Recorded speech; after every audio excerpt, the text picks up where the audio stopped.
covering the northern Bahamas? You're watching the Bahamas Tonight, Northern Edition. Welcome back. A young Grand Bahama man needs your help as he battles a rare disease. As Jamila Mizik tells us, family members are hoping for a quick recovery, but in the meantime, they are leaning on the members of the public for financial support. In 2015, Kenneth Knowles received some life-changing news after he had a serious pain in his lower abdomen, pain so unbearable that he could not walk. It was then when his wife Lakeisha suggested that he go to the hospital, and that's when they found out he had a large mass. After I did the CT scan, they determined that the size of the mass, and it determined that they were saying it might have been a hernia. So they wanted to go forward and do a surgery to repair it. But after when they went in and did the surgery, they found that it was actually it wasn't a hernia. And the mass was such a big mass. It had a jelly substance and was not in it. So they did a biopsy. They sent it off to the U.S. to get it tested and was not. And it came back testing positive for cancer. Kenneth was diagnosed with appendiceal cancer. He had a surgery where his appendix and 2 portions of his colon were removed. He then had to undergo 12 rounds of chemotherapy treatment. But 3 years later, he said the pain returned, and this time worse than before. After they did the CT scan and they read the results and was not, they determined that it came back and spread to my kidney, lungs, and liver. So after that, they determined, well, I need to go back to my oncologist, and then he would determine what course of treatment we're going to do.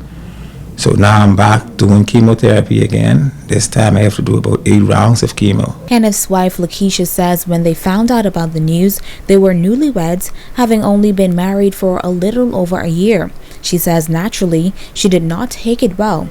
I never imagined that this would be my life. I know my husband never imagined that this would be his life. And unfortunately for us, we don't have the insurance needed for him to do these treatments, and we are not financially in that position. So for us right now, we are just asking anybody that can help, that is willing to help, to help. Kenneth's family is trying to raise $70,000 for his medical expenses, which includes travel and medication. They set up a GoFundMe page and have an account at the Bank of the Bahamas. Jamila Mizik, ZNS Network News.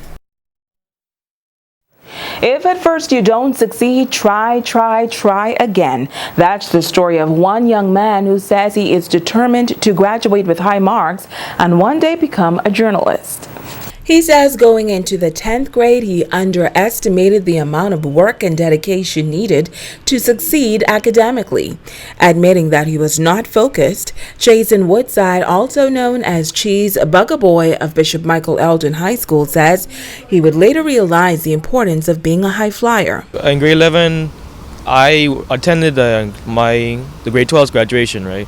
And I noticed that I was I wasn't a shopper. I was an assistant for doing community service hours, and I noticed a lot of them people, they started they started from lowest to high for the grades, and I was like, I was in the range of that. I was like, man, they ain't getting no claps, so it's like I have to at least try and bring my grade up, because I don't be like that. Like, no offense to people like that, to the lowest, because like it's one thing to try your best, but it's like your grade still has to show. And I just wanted to do my best to prove to not only myself, but to my teachers and my friends and mainly my family that I ain't a disappointment. I have to at least try and make up for all the money that they spend so much and effort they spend so much time on me, to show them that, hey, this person is worth all that time and effort. Now in 12th grade, he says he worked extremely hard to pull up his grades from a C average. I took the BGCSEs. It was actually one of the best years I had, mainly because of the APs and whatnot. But I realized that the only reason I was able to get that far was because of the motivation I had, the people behind me, everyone, all my supporters and whatnot, and that mainly sometimes you need to fail in order to succeed. And like, just because you may fail before once, that failing isn't a bad thing, but consistently failing and not recognize when you're wrong, that's what makes it a bad thing. So I decided to just bite the bullet then and learn from my mistakes and grow from it. Now on his final lap before graduation, he is confident that he can pull it off. After graduation, he plans to enroll at the University of the Bahamas to study journalism. For the past week, he has gained some work experience at ZNS Northern Service. Everyone seems awesome. They're positive. Is that feeling like on Christmas morning when you finally get a gift that you wanted so long? That's what it feel like, because I didn't really expect myself to go to work in such a place like this. But yeah, it was awesome. And here's his advice to other young people. The point is, you just don't stop trying.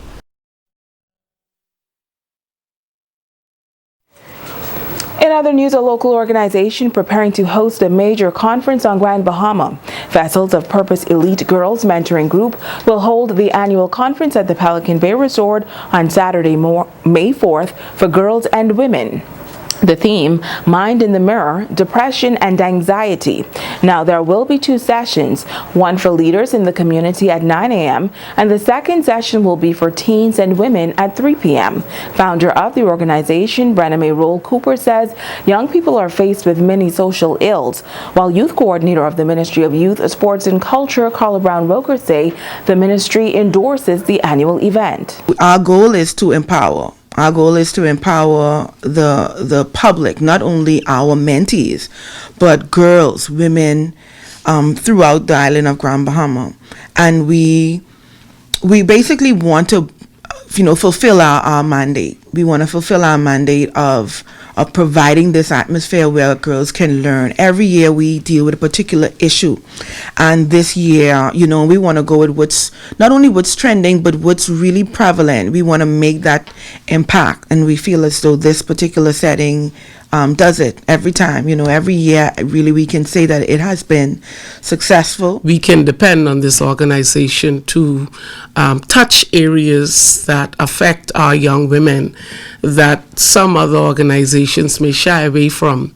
But they're not afraid to start the conversation, and they're not afraid to offer to the public a power-packed team of professionals that will delve into the issue and to empower young women. And so we think that this is a very timely topic. There will be a number of speakers, among them Counselor Felicia McBride. She says the focus will be on depression and anxiety. When we can start the conversation about mental health and how people feel as if it is not taboo, that's the start. And so I want to encourage young ladies that may be feeling as if they're depressed or have anxiety to speak to a guidance counselor, speak to a trusted friend, get the help that you need. Because a lot of times in our culture in particular, we like to make everything seem religious.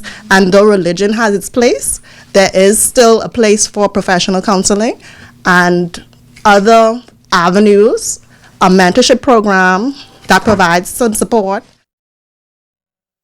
And now to our grand exploration segment. Tonight we take you out east, and if you are a nature lover, you would be happy to explore the pristine environment in this popular blue-green tour at a location called Crabbing Bay. Here is Megan Shepard. On this episode of Grand Exploration, we're kayaking the beaches of Crabbing Bay and snorkeling in some blue holes. We also learn one life lesson along the way, that sometimes life takes you overboard and you gotta swim with the punches. Guests on this blue-green tour, owned and guided by Trudy Sawyer, are in for a 6-hour treat. The drive up east is filled with information about the nation's second city, focusing on the development of Freeport. But Sawyer says the real jewel is the serenity once you arrive to Crabbing Bay. We offer guests the opportunity to go into the eastern end of the island as far as you can drive. We take guests to particularly Crabbing Bay Beach, where they will go kayaking out to a blue hole, snorkel that blue hole, kayak some more to another blue hole where they will snorkel that particular blue hole, finding and seeing the marine life and the different variety in each blue hole before we come ashore. Back on shore, Sawyer's assistant Leroy had a special treat for guests: handmade conch shell bowls and spoons. My assistant Leroy comes into play, and he normally gives folks a sort of display of the conch and the highlights of the conch. He is a craft person, so you see some craft items beyond maybe even getting conch salad, which from a conch that he just pulls out of the water. The tour in the East is perfect for those persons who wish to explore the pristine open waters of the country. These guests definitely had the time of their lives. And I kayaked over the Blue Hole, and my wife and my son, they went snorkeling into the Blue Hole, and it was pretty special. I saw a stingray, I saw lots of other wildlife. We saw conch and a starfish, and it was pretty special. I got to learn all about the island from someone who actually wrote the book on the island, which was really, really neat. And it was cool learning about all of the nature stuff as well as actually seeing it through the beaches and through snorkeling and everything. Now, if the perfectly blue skies and crystal clear waters still haven't convinced you quite yet, then Sawyer says the tour is a perfect bonding experience. Just the bonding aspect is certainly a great thing, but it's an experience for the whole family to really bring it in, to really get to see what some of these locals, they are tourists, are able to experience by paying to come and get it as well. But it's all here for us all to experience, and we have a wonderful country. Oh, and about that life lesson, let's just say remain seated in the kayak at all times, or else you can end up overboard like I did.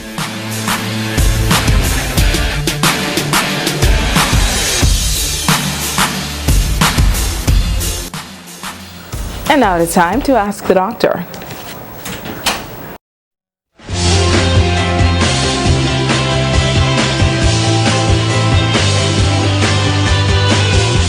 Hi and welcome.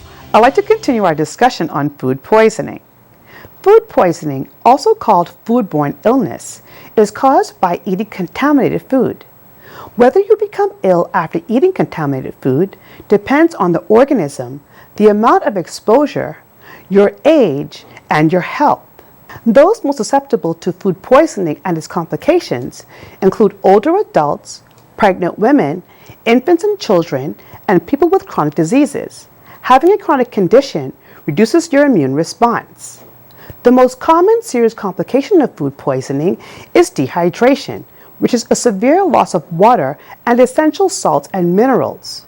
Infants and older adults and people with chronic illnesses or suppressed immune systems such as diabetes, liver disease or AIDS, or receiving chemotherapy or radiation therapy for cancer may become severely dehydrated when they lose more fluids than they can replace. In that case, they may need to be admitted to the hospital to receive IV fluids. I'm Dr. Monique Pratt, and this has been Ask the Doctor. Stay with us, Jay Philippe, as a check on sports when we return.